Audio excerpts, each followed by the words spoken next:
Hello everyone. तो मेरा नाम सुहेल और आज हम लोग पढ़ने वाले हैं क्लास 8 का chapter first crop production and management का पार्ट थर्ड। दो पार्ट इससे पहले क्रॉप प्रोडक्शन एंड मैनेजमेंट के हमने बना के डाल दिए हैं, देख लीजिए। आप लोग नहीं देखे हो तो लाइक करिए, सब्सक्राइब करिए। तो आज हम लोग पढ़ने वाले हैं पार्ट थर्ड चैप्टर फर्स्ट का क्रॉप प्रोडक्शन एंड मैनेजमेंट। हम लोगों ने पिछले दो वीडियो में हम लोगों ने कवर कर लिया प्रिपरेशन ऑफ सॉइल तक and sowing. Preparation of soil and sowing हम लोगों ने कंप्लीट कर लिया था। आज हम लोग पढ़ेंगे adding manure and fertilisers. Adding manure and fertilisers का मतलब क्या है? मतलब एक टाइप से समझ लीजिए ये सब्स्टिट्यूट हैं, पेस्टिसाइड्स, जो कि हम लोग मतलब जैसे हम लोग के शरीर में किसी चीज़ की कमी हो जाए, प्रोटीन की कमी हो जाए, कैल्शियम की कमी हो जाए, तो हम लोग उसको पूरा करने के लिए सब्स्टिट्यूट यानी कुछ मेडिसिन लेते हैं, टॉनिक लेते हैं, कुछ भी लेते हैं इसी टाइप से। मतलब ये भी इसमें भी है, अगर सॉइल में मिनरल्स, न्यूट्रिएंट्स, ऑर्गेनिक मैटर कम कम पड़ जाए तो उनको मैन्योर एंड फर्टिलाइजर्स दिया जाता है, यानी उनको खाद दिया जाता है। और भी बहुत चीज़ें आती हैं डालने के लिए, उनको मिनरल्स पाने के लिए। ऑर्गेनिक नहीं मतलब जैसे कोई भी मान लीजिए, जैसे हम लोग चलिए इसमें पॉइंट्स में हम लोग देख लेते हैं क्या क्या है। जैसे एडिंग मैन्योर एंड फर्टिलाइजेशन आज हम लोग का पहला टॉपिक है, एडिंग मैन्योर एंड फर्टिलाइजर्स। फिर टॉपिक हमने यहाँ सारे लिख दिए पॉइंट्स। देखते हैं purpose of adding manure and fertilisers. Purpose क्या है एडिंग मैन्योर एंड फर्टिलाइजर्स का ऐड करने का? पर्पस क्या है? तो यहाँ पॉइंट्स लिखे हैं, देखते हैं। The crop plant need a number of minerals elements for their growth which the get from the soil through their roots. इसे कहने का मतलब है इस जो क्रॉप प्लांट्स होते हैं उनको मिनरल्स की जरूरत होती है ग्रोथ करने के लिए।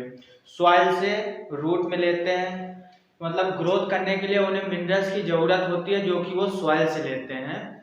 तो ये पॉइंट यही कह रहा है कि जो क्रॉप प्लांट जो होते हैं उनको मिनरल लेने के लिए, मिनरल एलिमेंट ग्रोथ करने के लिए चाहिए होता है, वो सॉइल के जरिए लेते हैं, रूट सॉइल से लेते हैं, रूट के जरिए।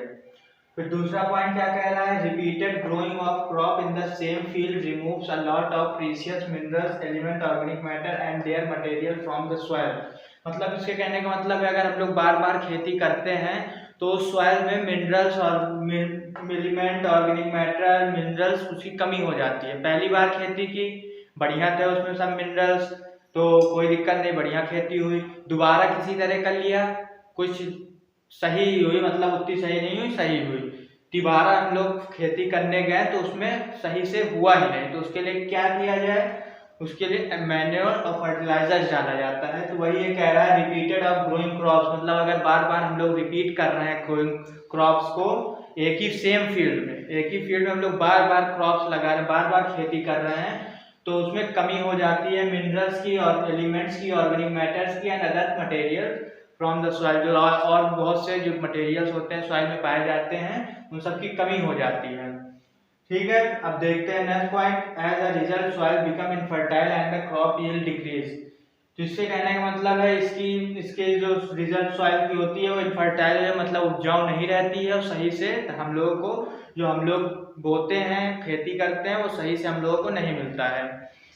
तो फिर उसके बाद नेक्स्ट पॉइंट देखते हैं। The deficiency of plant nutrients and organic matter in the soil is made up of by adding manure fertilisers of the soil. Fertilisation निकल जाता है, बार बार आदत है, फर्टिलाइजर्स। तो इससे ये कहने का मतलब है कि जब कमी हो जाए प्लांट्स में न्यूट्रिएंट्स की, ऑर्गेनिक मैटर्स की, तो उनको वापस जैसे रिप्लायंस करने के लिए, मतलब फिर से लाने के लिए मिनरल्स, तो उसके लिए हम लोग ऐड करते हैं मैन्योर एंड फर्टिलाइजर्स। तो इसका मतलब पूरा कहने का मतलब यही है कि अगर हम लोग की जब मिट्टी में या जहाँ खेती कर रहे हैं, अगर उसमें बार बार हम लोग क्रॉप्स उगा रहे हैं, खेती कर रहे हैं, तो उसमें मिनरल्स, ऑर्गेनिक मैटर की कमी हो जाती है, जिसकी वजह से वो सही से वो ग्रो नहीं कर पाता है। तो वही कह रहा है कि अगर सही से ग्रो नहीं कर रहा है, वह हम लोग पूछेंगे कि एक्सपर्ट से पूछ लेते हैं जैसे क्यों नहीं ग्रो कर रहा है, तो बताएगा कि भाई इसमें मिनरल्स की कमी हो गई, ऑर्गेनिक मैटर्स की कमी हो गई, एलिमेंट्स की कमी हो, और अदर जितने भी मटेरियल्स होते पाए जाते हैं मिट्टी में उनकी कमी हो गई तो उसके लिए क्या किया जाए, उसका उपाय। तो उसका उपाय यही है कि हम लोग उसमें मैन्योर्स एंड फर्टिलाइजर्स ऐड करें। तो समझ में आया आप सबको कि मिट्टी में कमी हो जाती है हम लोग की और एलिमेंट ऑर्गेनिक मैटर की, तो उसी को पूरा करने के लिए मैन्योर्स एंड फर्टिलाइजर्स डाला जाता है। तो अब इसमें देख लेते हैं मैन्योर एंड फर्टिलाइजर्स क्या होते हैं। मैन्योर एंड फर्टिलाइजर्स क्या होते हैं, तो मैन्योर फर्टिलाइजर्स के हम यहाँ पॉइंट लिख देते हैं। हाँ, तो हम लोग मैन्योर के यहाँ पॉइंट्स लिख लिए हम लोगों ने सारे। देखते हैं मैन्योर्स होता क्या है। हम लोग पढ़ रहे हैं बार बार मैन्योर ऐड कर दिया, फर्टिलाइजर्स ऐड कर दिया, लेकिन ये होता क्या है जो ऐड कर दिया, तो इसका काम क्या होता है। चलिए अब देखते हैं। मैन्योर्स पहले देख लेते हैं, फिर उसके बाद फर्टिलाइजर्स देखेंगे। मैन्योर्स पहले देखते हैं क्या होता है। मैन्योर्स क्या होता है, it is a natural fertilisers. ये एक नेचुरल फर्टिलाइजर है, मतलब कि नेचुरली बनता है, कोई इसमें केमिकल या कोई बनाया नहीं जाता है, ये नेचुरली ही बनता है। मतलब एयर के कांटेक्ट में या ऐसे मान लीजिए कि नेचुरल तरीके से बनता है। चलिए आगे पॉइंट में समझ में आ जाएगा ये भी। It is a natural substance obtained by the decomposition of animal waste like cow dung, human waste, and plant residues, which supplies essential elements and humus to the soil and make it more fertile. तो ये देखिए इसमें क्या समझा रहा है इसी बात को। ये जो नेचुरल सब्सटेंस ऐसे ऑब्टेन होते हैं, नेचुरल सब्सटेंस जैसे डिकम्पोजिशन ऑफ एनिमल जो होते हैं, लाइक जैसे काउ डंग जैसे गोबर, फिर human waste, plant residues which supply essential element and humus. Humus क्या होता है, ह्यूमस मान लीजिए जैसे mixture of various element, various organic matter के मतलब को कहते हैं humus. Mixture of various element organic matter को ह्यूमस कहते हैं। Humus to the soil and make it more fertile, मतलब ये सब चीज़ों से फर्टाइल मतलब मोर फर्टाइल होती है सॉइल, मतलब और ज़्यादा उपजाऊ होती है। तो फिर अब आगे का पॉइंट ये देखें, to make manure farmer dump in animal waste and plant waste it pits and open place and allow to it decompose slowly. तो ये कह रहा है पॉइंट कि फार्मर होते हैं वो एनिमल वेस्ट को, प्लांट वेस्ट को एक पिट्स क्या होता है, पिट्स एक गड्ढा बना दिया जाता है, उसी में वो सब रखा जाता है, उसे पिट्स कहा जाता है। डिकम्पोजिशन मतलब जो डिकम्पोज एलिमेंट होते हैं जैसे cow dung, human waste, plant residues, सब एक गड्ढे में रखा है, उस गड्ढे को पिट्स कहते हैं। और ये ओपन प्लेस में रखा जाता है। ओपन प्लेस, जितने भी होते हैं एलिमेंट इनको ओपन प्लेस में रखा जाता है। And allow to decompose slowly, बहुत समय लेते हैं, मतलब ये तुरंत तो हो नहीं जाते हैं, थोड़ा समय लेते हैं। तो इनको वही उसी पिट्स में रख दिया जाता है, एनिमल वेस्ट को और ह्यूमन वेस्ट को, जैसे पेड़ के वेस्ट पे पत्ती डाल या और भी मतलब पेड़ के जितने वेस्ट होते हैं तो उन्हें उसी पिट्स में रख दिया जाता है, ओपन करके रख दिया जाता है ऐसे, तो वो धीरे धीरे डिकम्पोज होते हैं। ठीक, इतना समझ में आया। ये नेचुरल फर्टिलाइजेशन होता है, ये समझ में आ गया ना, नेचुरल होता है मतलब कि इसमें कोई ह्यूमन का वो हाथ नहीं होता है, ना ही कोई केमिकल से बनाया जाता है, नेचुरल होता है। और इसे ऑब्टेन कैसे किया जाता है, जैसे काउ डंग से, ह्यूमन वेस्ट से, प्लांट जैसे प्लांट जो टूट जाते हैं, पत्तियां टूट जाती हैं, डाल वाल टूट जाते हैं, तो उसी सबसे मतलब बहुत चीज़ें होती हैं जिससे ये डिकम्पोज किया जाता है इनको, और मिट्टी में मिला के वो मोर फर्टाइल होती है, मतलब और ज़्यादा उपजाऊ बन जाती है। मिनरल्स मतलब जो अभी हम लोगों ने पहले पढ़ा, मिनरल्स की कमी हो जाती है या उसी सबको ये सब पूरा करते हैं। ज़्यादा तो पूरा नहीं कर पाए, लेकिन मतलब कहने को मतलब पूरा कर देते हैं एक तरीके से। फिर नेक्स्ट पॉइंट देखते हैं, the decomposition is carried out by micro organism. ये माइक्रो ऑर्गेनिज्म करते हैं, जो हम लोगों का ये सब वेस्ट होते हैं ये सब डिकम्पोज कौन करते हैं, माइक्रो ऑर्गेनिज्म करते हैं। फंजाई हो गए, ऐसे चीज माइक्रो ऑर्गेनिज्म डिकम्पोज करते हैं। फिर उसके बाद next point, the decomposition animal and plant matter is used to organic manure. मतलब कि जो डिकम्पोजिशन एनिमल और प्लांट्स के मैटर होते हैं ऑर्गेनिक उन्हें और यूज्ड ऑर्गेनिक मैन्योर, मतलब एक जो भी हम लोग ये सब बना डिकम्पोज कर रहे हैं, डिकम्पोज हुआ ह्यूमन वेस्ट, काउ डंग, ये प्लांट्स के जितने मतलब जो भी चीज़ हैं वो सब डिकम्पोज हुए हैं, तो वो सब डिकम्पोज हुए चीज़ों को हम लोग ऑर्गेनिक मैन्योर कहते हैं। जो हम लोग को एनिमल प्लांट्स मिलता है उसे ऑर्गेनिक मैन्योर कहा जाता है। समझ में आया? जो भी चीजें हम लोग को डिकम्पोज होकर एनिमल या प्लांट से मिल रही हैं उन्हें ऑर्गेनिक मैन्योर कहा जाएगा। ओके, फिर उसके बाद 10 manure is a mixture of various elements. ये मिक्सचर होता है वेरियस एलिमेंट का, मतलब बहुत सी चीजों का मिक्सचर होता है, and a lot of organic matter. ये बहुत से लॉट ऑफ ऑर्गेनिक मैटर का भी मतलब बहुत सा लॉट ऑफ ऑर्गेनिक मैटर्स होते हैं इसमें। This organic matter is called humus. Humus जैसे अभी यहाँ आपने बताया था, ये सब बहुत सारे मिक्सचर ऑफ वेरियस एलिमेंट होते हैं और लॉट ऑफ ऑर्गेनिक मैटर होते हैं, उन्हें ऑर्गेनिक मैटर होते हैं उन्हें ह्यूमस कहा जाता है। ह्यूमस किसे कहा जाता है?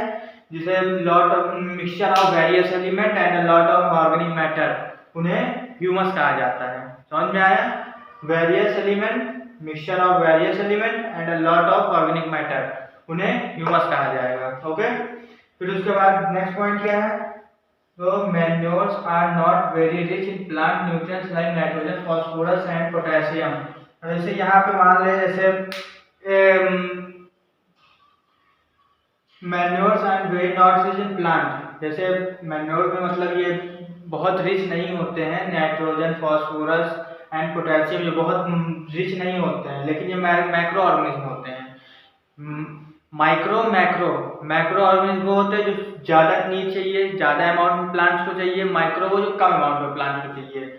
लेकिन ये नाइट्रोजन, फास्फोरस एंड पोटेशियम ये माइक्रो ऑर्गेनिज्म होते हैं, ये ज़्यादा अमाउंट में प्लांट को चाहिए। लेकिन जो हम लोग का डिकम्पोज हुआ है ह्यूमस कह लीजिए या ऑर्गेनिक मैटर कह लीजिए या मैन्योर्स कह लीजिए, कुछ भी कह सकते हैं, तो वो उसमें हम लोग का वेरी रिच प्लांट मतलब ज़्यादा अमाउंट में उस नहीं मिलता है। नाइट्रोजन, फास्फोरस एंड पोटेशियम ये ज़्यादा अमाउंट में हम लोग का डिकम्पोज मैटर से नहीं मिलता है, लेकिन है माइक्रो ऑर्गेनिज्म, ये हम लोग को मतलब ज़्यादा अमाउंट में चाहिए। और माइक्रो कम चाहिए, माइक्रो ज़्यादा चाहिए। तो यहाँ हो गया। अब फिर आगे देख लेते हैं क्या है। हाँ, तो हम लोग देख लेते हैं एडवांटेज ऑफ मैन्योर। मैन्योर के एडवांटेज क्या होते हैं, लाभ क्या होते हैं, फायदे क्या होते हैं, एडवांटेज ऑफ मैन्योर। देखिए पॉइंट हमने यहाँ लिख के देखे क्या कहते हैं। Humus being porous make manure enhancing the water holding capacity of the soil. Humus मतलब क्या है? ह्यूमस ऑर्गेनिक मैटर ऐसे सॉइल में मिला दिए जाते हैं, तो वो जो सॉइल में मिलाया गया हम लोग ह्यूमस वो पोरस बना देता है सॉइल को, मतलब कि जो ह्यूमस होते हैं उनके पार्टिकल्स दूर दूर होते हैं तो गैप बना देता है। तो उससे क्या फायदा होता है? ये वाटर होल्डिंग, अगर उसमें हम लोग सॉइल में वाटर डाल रहे हैं तो वाटर को वो बढ़िया से होल्ड कर जाएगा। ऐसे हम लोग ह्यूमन मतलब जो मतलब मैन्योर नहीं डालेंगे, सिर्फ सॉइल में पानी डालते रहेंगे, सॉइल के पार्टिकल छोटे छोटे होते हैं, पास में होते हैं, तो पानी हम लोग डालेंगे तो वो एकदम पास में आ जाएंगे, तो उसमें वो टाइट हो जाएगी सॉइल एकदम। तो उसमें मतलब सीड्स जब हम भी क्रॉप लगाएंगे वो सब सही जनरेट नहीं कर पाएंगे। तो ह्यूमस डाला जाता है। ह्यूमस मतलब वही ऑर्गेनिक मैटर जो कि हम लोग मतलब पोरस बना देता है सॉइल्स को, मतलब दूर दूर उसके पार्टिकल कर देता है, तो उसमें से वाटर होल्डिंग मतलब उसमें वाटर बहुत बढ़िया होल्ड हो जाता है, ज़्यादा समय तक रहता है सॉइल में। फिर उसके बाद सेकंड पॉइंट क्या कह रहा है? Manure makes the soil porous due to which the exchange of gases become easy. देखिए ऐसे मैन्योर हम लोग मिला देते हैं सॉइल में तो वो पोरस, जैसे ह्यूमस मिलाया तो पोरस हो गया, मैन्योर हम लोग मिलाएंगे सॉइल में तो पोरस हो जाएगा, मतलब उसके पार्टिकल्स दूर दूर हो जाएंगे।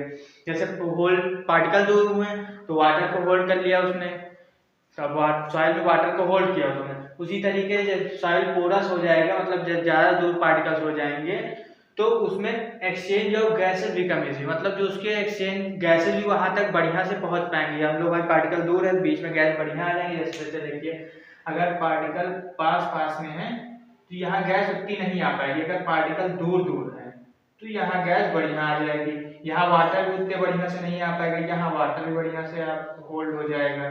तो यही इससे कहने का मतलब है कि अगर पोरस है, पोरस मतलब दूर दूर पार्टिकल्स हैं उसके, मैन्योर के, ह्यूमस के दूर दूर पार्टिकल्स हैं, तो पोरस बना देता है, जिसकी वजह से गैस एक्सचेंजिंग में क्रॉप्स को बहुत इजी होता है, बढ़िया से आएंगे, वो गैस एक्सचेंज हो जाएगा, तो इजी हो जाता है ये पोरस अगर होता है सॉइल, तो इजी हो जाता है गैस एक्सचेंज में। सेकंड पॉइंट देखते हैं, manure increase the number of useful microbe in the soil.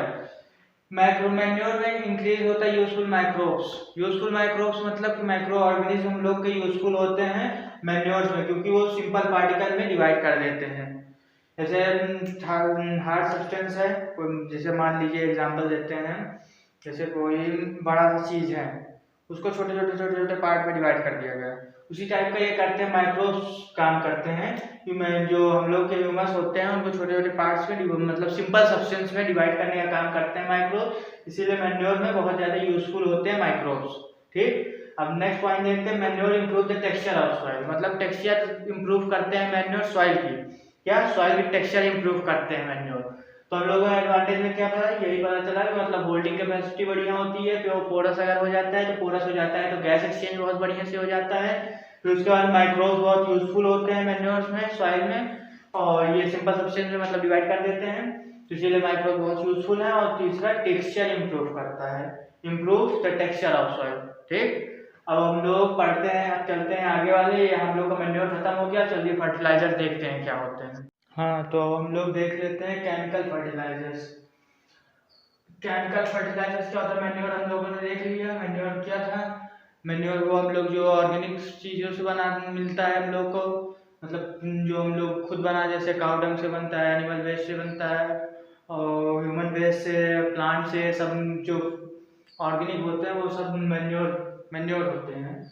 अब केमिकल फर्टिलाइजर्स क्या होता है, केमिकल फर्टिलाइजर्स देख लेते हैं। केमिकल फर्टिलाइजर्स क्या होता है, पॉइंट हमने सारे यहाँ लिख दिए हैं, बहुत ज्यादा पॉइंट होने का छोटा छोटा है, थोड़ा ध्यान दीजिएगा।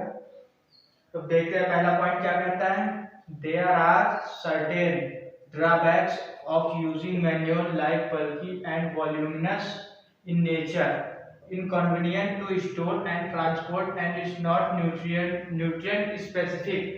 इस पॉइंट में कहने का मतलब ये है कि इसके बहुत से ड्रॉबैक्स होते हैं, बहुत सी कमी भी होती है, जैसे कि जो मैन्योर होते हैं वो बल्की एंड वॉल्यूमिनस होते हैं, ये कि जो मतलब कि बहुत भारी और ज्यादा स्पेस, मतलब ज्यादा स्पेस लेते हैं, क्या, जिसके ड्रॉबैक्स होते हैं कि मैन्योर ज्यादा भारी और वॉल्यूमिनस होते हैं, ज्यादा स्पेस लेते हैं, भारी होते हैं, और फिर उसका inconvenient to store and transport is not, मतलब ये ट्रांसपोर्ट और स्टोर करने में बहुत दिक्कत होता है क्योंकि भारी होते हैं, वॉल्यूम ज़्यादा लेते हैं।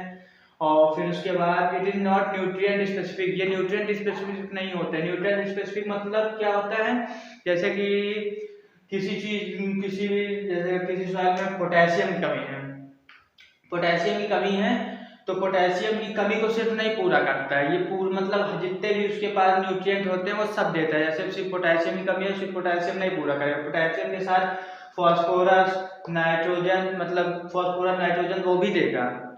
मतलब सिर्फ स्पेसिफिक जो कमी होती है, जो स्पेसिफिक न्यूट्रिएंट की कमी होती है वो सिर्फ नहीं पूरा करता है, वो सारे न्यूट्रिएंट्स को देता है।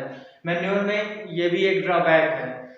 अब दूसरा पॉइंट क्या कहते हैं, manures are not able to supply the required quantities of the essential plant nutrient like nitrogen, phosphorus and potassium, so they are not be supplemented with chemical fertilizer, so they are to be supplemented with chemical fertilizers।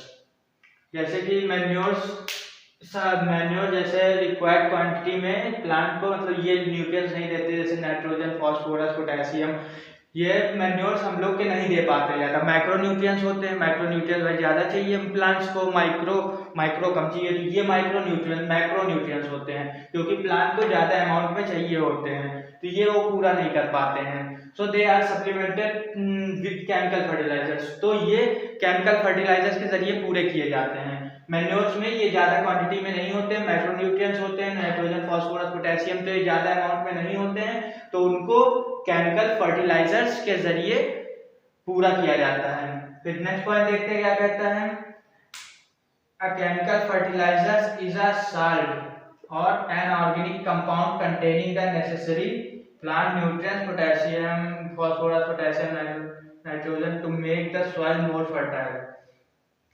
ये chemical fertilisers क्या होता है?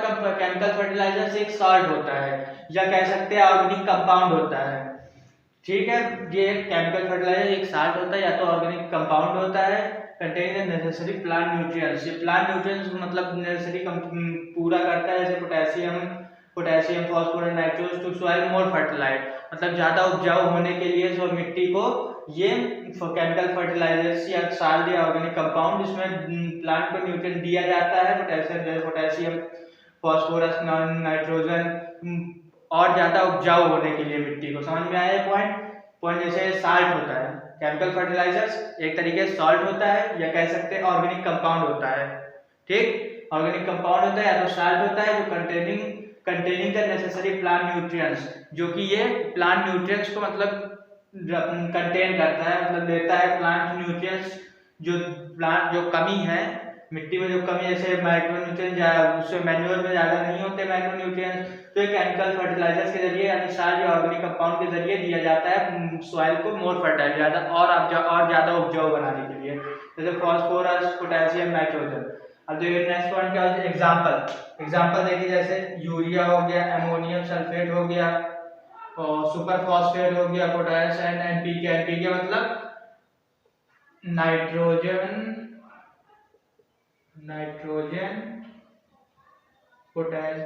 ये phosphorus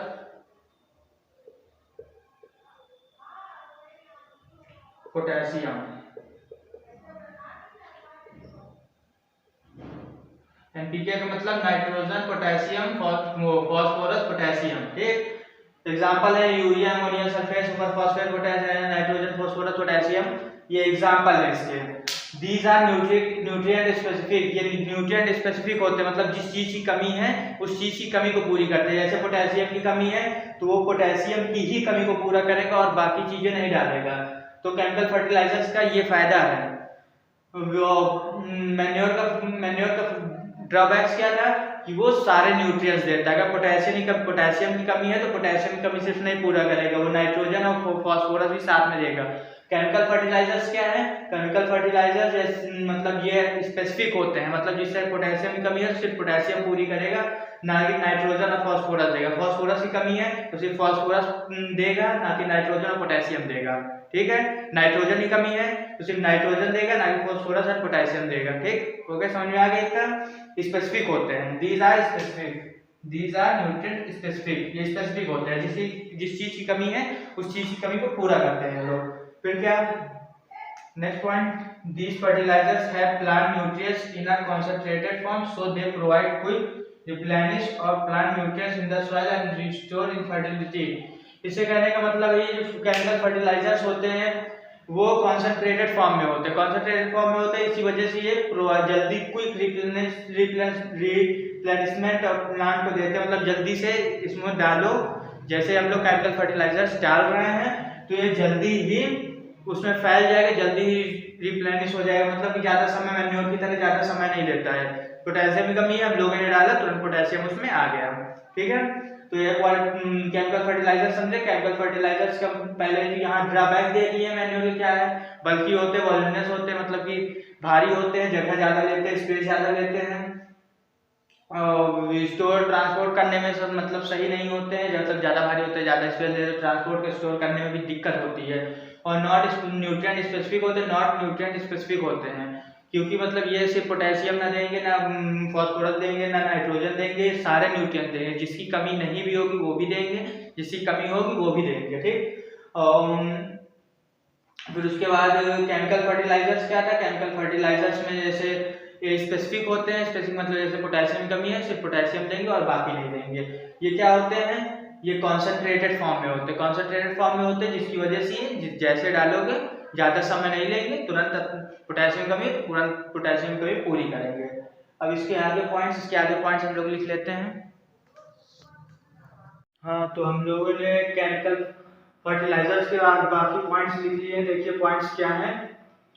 chemical fertilizers have highly solubility in water so they can easily absorbed by the plants। एक chemical fertilizers highly solubility in water होता है, मतलब आसानी से पानी में घुल जाता है। So they are easily absorb by the plant, so plant जल्दी एब्जॉर्ब कर लेते हैं, आसानी से एब्जॉर्ब कर लेते हैं क्योंकि ये केमिकल फर्टिलाइजर्स सब पानी में जल्दी घुल जाता है और बढ़िया से घुल जाता है। फिर नेक्स्ट पॉइंट क्या है, they are made in factories and easy to transport, store and handle because they come in bags. Factories में बनता है, दे मेड इन फैक्ट्रीज में बनता है, इजी ट्रांसपोर्ट है, आसानी से ट्रांसपोर्ट किया जा सकता है। स्टोर एंड हैंडल किया जाता है क्योंकि ये बैग्स में आ जाते हैं, आसानी से स्टोर एंड हैंडल भी किया जा सकता है क्योंकि ये बैग्स में आते हैं और ये फैक्ट्रीज में बनते हैं, ट्रांसपोर्ट करना आसान होता है, हैंडल और स्टोर किया जाता है क्योंकि ये बैग्स में आते हैं। यहाँ तक 2 पॉइंट हमने क्या जाना, केमिकल फर्टिलाइजर्स पानी में जल्दी एब्जॉर्ब होता है, हाईली सॉल्युबिलिटी होता है और ये easily absorb by the plant भी आसानी से एब्जॉर्ब कर सकते हैं क्योंकि भाई वाटर के फॉर्म में आराम से एब्जॉर्ब कर लेंगे प्लांट। फिर उसके बाद दे मेड फैक्ट्री में बनाया जाता है, इजी ट्रांसपोर्ट होता है, स्टोर और हैंडल किया जा सकता है आसानी से क्योंकि ये बैग्स में पैक होके आते हैं। फिर next point, they can be applied before sowing, during irrigation और spread on the standing crops। ये पॉइंट कह रहा है कि हम लोग कभी भी इसको अप्लाई कर सकते हैं, मतलब सोइंग के समय भी अप्लाई कर सकते हैं, सोइंग मतलब गाड़ने के समय भी अप्लाई कर सकते हैं, ड्यूरिंग इरिगेशन के समय भी अप्लाई कर सकते हैं, इरिगेशन मतलब सिंचाई के समय भी अप्लाई कर सकते हैं। Spread on the standing crops मतलब क्रॉप्स, खड़े हुए क्रॉप्स से मतलब जो क्रॉप्स निकल आते हैं उनके ऊपर भी हम लोग स्प्रे कर सकते हैं। फिर नेक्स्ट पॉइंट क्या कहता है, but excessive use of fertilizer is harmful, they change the chemical nature of soil and make the soil less fertile. ये कह रहा है ज्यादा अमाउंट में अगर हम लोगों ने फर्टिलाइजर्स यूज किया तो वो हार्मफुल है, अगर ज्यादा अमाउंट में हम लोगों ने फर्टिलाइजर्स यूज किया तो वो हार्मफुल है। दे change the chemical nature of मतलब कि सॉइल की पीएच वैल्यू ये चेंज कर देगा। अगर ज्यादा अमाउंट में हम लोगों ने फर्टिलाइजर्स यूज किया तो हार्मफुल है, सॉइल की पीएच वैल्यू चेंज कर देगा, केमिकल नेचर चेंज कर देगा। फिर they make soil less fertile, ये लेस फर्टाइल कर देगा, ज्यादा उपजाऊ नहीं रहेगा, मतलब बंजर तो नहीं करेगा लेकिन लेस फर्टाइल कर देगा, मतलब कम उपजाऊ होगा, मतलब ज्यादा इसमें उपजाऊ जमीन ज्यादा नहीं होगी। हाईली एसिडिक और अल्काइन हो जाएगा, मतलब हाईली एसिडिक हो जाएगा और अल्काइन हो जाएगा। फिर नेक्स्ट पॉइंट क्या कहते हैं, The excessive use of fertilizer cause water pollution in pond, river, lake etc। अगर ज्यादा अमाउंट में हम लोग फर्टिलाइजर्स यूज कर रहे हैं तो वाटर पॉल्यूशन करेगा, पॉन्ड्स में, रिवर्स में, लेक में जाएगा etc। क्यों? क्योंकि फर्टिलाइजर्स हम लोग जितना डालेंगे, जितना नीड होगा उसको प्लांट मतलब क्रॉप को जितना नीड होगा वो तो उतना लेंगे, बाकी एक्सेसिव जो फर्टिलाइजर्स पड़े हैं वो जमीन में होंगे, बारिश हुई, ज्यादा पानी पड़ा तो वो बह के नाली में जाएंगे, पॉन्ड्स में जाएंगे, रिवर्स में जाएंगे, लेक्स में जाएंगे। ये सब में तो फर्टिलाइजर की जरूरत है नहीं, और ये सब में कोई फर्टिलाइजर की जरूरत, तो एक्वाटिक जो एनिमल्स होते हैं उनके लिए हार्मफुल है बहुत, तो इसीलिए एक्सेसिव फर्टिलाइजर्स वाटर पॉल्यूशन फैलाता है। अब उसके बाद केमिकल फर्टिलाइजर समझ में आ गया क्या होता है, मैन्योर समझ में आ गया क्या होता है। अब दोनों को डिफरेंस यहाँ लिख लेते हैं, दोनों का डिफरेंस एक बार सिंपल फॉर्म में समझा देते हैं। हाँ, तो हम लोगों ने कुछ बेसिक डिफरेंसेस यहाँ लिख लिए मैन्योर एंड फर्टिलाइजर्स के, देख लेते हैं क्या है differences between manure and fertilizer. Manure के फर्टिलाइजर्स के बेसिक डिफरेंसेस लिखे हैं यहाँ पे, देख लेते हैं क्या है। Manure is a natural substance obtained by the decomposition of cattle dung and plant residue. ये एक नेचुरल सब्सटेंस है जो cattle dung and plant residue से पाया जाता है। मैन्योर फर्टिलाइजर्स क्या है, fertilizer man made inorganic salt, ये फर्टिलाइजर्स मैन मेड होता है inorganic salt. Manure can be prepared in the field, manure field में प्रिपेयर किया जाता है। Fertilizer is prepared in factories में बनाया जाता है, फील्ड में बनाया जाता है, फैक्ट्रीज में बनाया जाता है। ये नेचुरल सब्सटेंस होता है, ये मैन मेड इनऑर्गेनिक सॉल्ट होता है। फिर उसके बाद manure provide a lot of humus to the soil, ये लॉट ऑफ ह्यूमस प्रोवाइड करता है सॉइल को। Fertilizer does not provide any humus to the soil, fertilizers कोई भी ह्यूमस प्रोवाइड नहीं करता है सॉइल को। सॉरी। फिर देख लेते हैं manure is relatively less rich in plant nutrient, manure less rich होता है प्लांट न्यूट्रिएंट्स का। Fertilizers very rich in plant nutrients like NPK, nitrogen, potassium, phosphorus, potassium. हाँ वो कैमरा थोड़ा सा हिल गया था। तो ये यहाँ तक समझ में आ गया ना सब। मैन्योर नेचुरल सब्सटेंस होता है, fertilizer man made inorganic salt होता है, मैन्योर प्रिपेयर फील्ड में प्रिपेयर किया जाता है, prepare in factories. Manure provide humus, humus lot of humus provide करता है, नहीं प्रोवाइड करता है ह्यूमस। मैन्योर लेस होता है न्यूट्रिएंट्स, ये वेरी हाई होता है। ये लेस होता है, ये हाई होता है। जैसे नाइट्रोजन, फास्फोरस, पोटेशियम, ये लेस होता है नाइट्रोजन, फास्फोरस, पोटेशियम में। तो फिर आज के लिए बस इतना ही। हम लोगों ने मैन्युअल फर्टिलाइजर्स कंप्लीट कर लिया है।